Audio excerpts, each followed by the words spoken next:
अशी मऊसूत मोकळी खिचडी असली की सगळ्यांनाच आवडते. कधी-कधी खिचडी खूपच खिचखिचीत होते.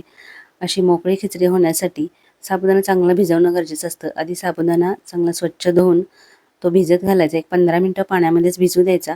म्हणजे दुसऱ्या दिवशी सकाळी करणार असाल तर आदल्या दिवशीच असा भिजू द्यायचा. त्याच्यानंतर त्याच्यातलं सगळं पाणी काढून द्यायचं आणि सकाळी मग असा छान असा भिजलेला असतो साबुदाणा. साबुदाणा भिजवल्यानंतर हाताला असा चिकट नाही लागला पाहिजे, असा मोकळा दिसला पाहिजे. त्यानंतर त्याच्यामध्ये शेंगदाण्याचं कूट टाकायचंय. असा साबुदाणा चांगला भिजतो तेव्हा नक्कीच खिचडी आहे ती मोकळी होते. त्याच्यानंतर तेल टाकायचं आणि तेलामध्ये बटाट्याचे छोटे छोटे काप करून टाकायचे. तेलामध्ये चांगले परतून घ्यायचे, म्हणजे शिजवून घ्यायचे. तेव्हाच त्याच्यामध्ये मीठ टाकायचं आणि नंतर त्याच्यामध्ये चिरलेली मिरची टाकायची. मिरची आणि बटाटा चांगला परतून घ्यायचा. मिरची एकदम अशी सुकी दिसली पाहिजे इथपर्यंत परतून घ्यायची. नंतर त्याच्यामध्ये साबुदाणा टाकायचा आहे. चांगला परतून घ्यायचा आणि एक 5 मिनिटं झाकण ठेवायचं आहे. चांगली वाफ येऊन द्यायची. पुन्हा एकदा परतून घ्यायचं. पुन्हा एकदा 5 मिनिटं झाकण ठेवायचं.